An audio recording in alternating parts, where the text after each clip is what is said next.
Você já deve ter ouvido falar desse jogo uma vez. Five Nights at Freddy's, simplesmente um fenômeno dos jogos de terror. Foi graças ao Five Nights at Freddy's que jogos do estilo Mascote Horror se popularizaram tanto. Ele é o literal pioneiro, criou uma fórmula imbatível. Mas mesmo ele tendo alavancado esse gênero e ter criado uma fórmula infalível, ele também pode ser o maior culpado pela decadência e pela ruína dos jogos do gênero. E é isso que eu vou te provar nesse vídeo.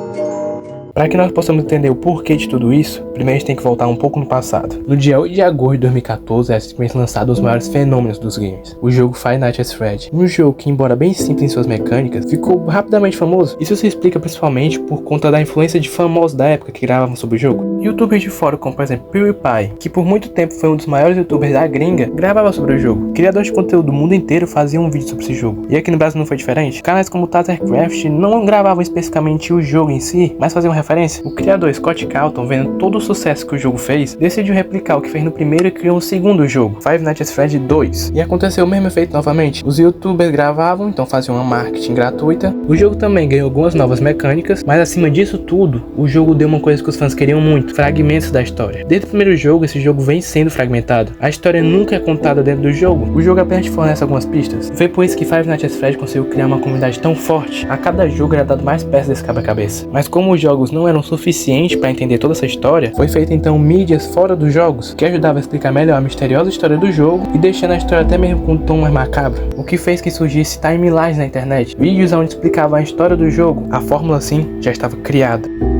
Olhem só, Five Nights at Freddy's criou uma forma que consistia na influência das teorias que a comunidade criava. Isso é por conta de uma história fragmentada, que é literalmente impossível saber a história jogando o jogo, o que faz as pessoas irem cada vez mais a fundo para saber o que está acontecendo naquele lugar. E pelos jogos terem uma baixa faixa etária, possibilitou que várias pessoas de várias idades diferentes conhecessem o jogo e a sua franquia. Pessoas de a partir de 12 anos, se não me engano, já podiam acompanhar a franquia, mas essa fórmula tem um problema crônico, que teve efeitos tanto no próprio FNAF e tanto nos próximos jogos que ainda viriam, como por exemplo, Pop Playtime.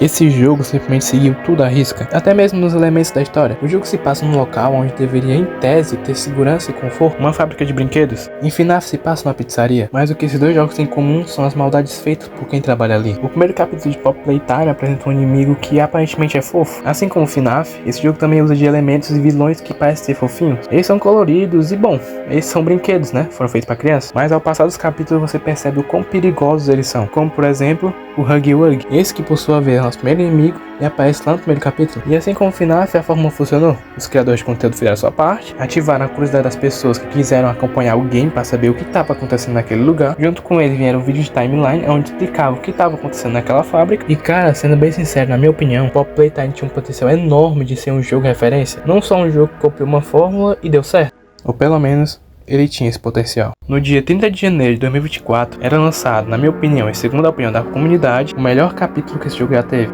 O capítulo 3, o Deep Sleep. Esse capítulo apresentava o jogo de uma forma bem mais madura, o que deixava o jogo bem mais macabro e bem mais sombrio. Nesse capítulo do jogo, nosso protagonista chega num antigo orfanato que se encontra embaixo da fábrica da Playtime, onde acontecia experimento com os órfãos que lá viviam. E por todos esses experimentos e por tudo que aconteceu naquele lugar, a atmosfera desse orfanato abandonado é muito mais pesada do que todos os locais que já vimos até então. Esse capítulo é muito mais focado em um desconforto psicológico, o que também remete no vilão desse capítulo, o Catnap, um gato gigante de aparência esquelética que usava como arma um gás alucinógeno vermelho, o que fez que o jogo aplicasse uma mecânica de máscara de gás. Tudo nesse capítulo era bom. Ele seguia a fórmula, mas de alguma forma ele estava se desviciando um pouco. Nesse mesmo momento, o jogo mostrou um momento da história muito importante que é consideravelmente muito pesado, no caso, a Hora da Alegria. Um marco muito importante na história do jogo. Mas agora que eu já dei um resumo do capítulo, agora é que entra o problema. Se o capítulo 3 foi tão aclamado por toda a comunidade, por conta de todo esse clima e do design dos personagens, no quarto capítulo então nós viríamos um pouco mais disso, não é mesmo? Não. Na verdade, todo aquele horror que foi apresentado no capítulo 3, no capítulo 4 estava bem menos presente. E o design do vilão do capítulo, da imagem central dele, não passava nenhum sentimento de terror nem de medo. Pelo menos não comparado ao que nós vimos anteriormente. O que fez a comunidade ficar desapontada e com medo do que viria no próximo capítulo. O quinto capítulo queria encerrar a história do jogo, mas se eu te falasse que a pouca presença do horror e a implementação de designs em tese mais fofinhos foi tudo de forma proposital, e o pior disso tudo,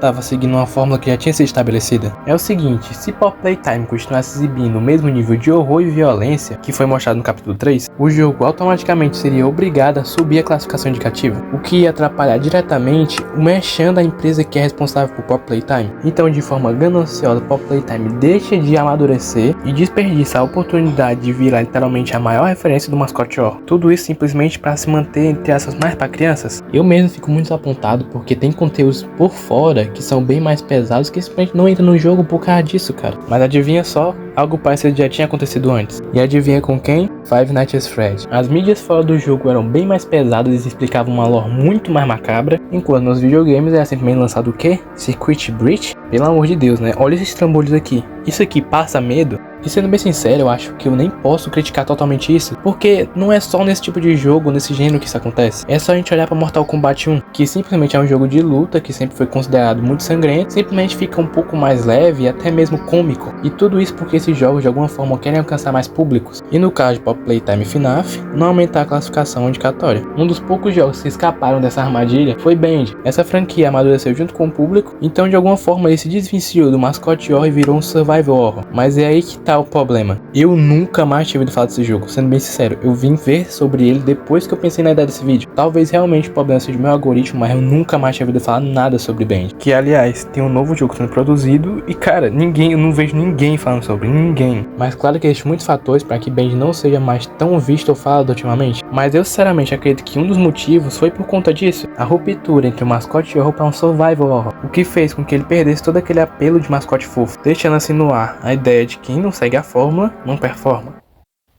Mas enfim pessoal, se vocês gostaram desse estilo de vídeo, eu recomendo mais um vídeo aqui do canal, que é o vídeo sobre jogos do mar, onde a pegada do vídeo é mais ou menos essa vibe, ou até melhor, na minha opinião. E vocês não são obrigados a concordar com tudo que eu falei, então fiquem à vontade para comentar alguma coisa que vocês não concordam, eu posso debater com vocês novamente. E bem, eu peço like e inscrição para que a gente consiga bater a meta de 100 inscritos ainda esse mês, e é isso pessoal, valeu!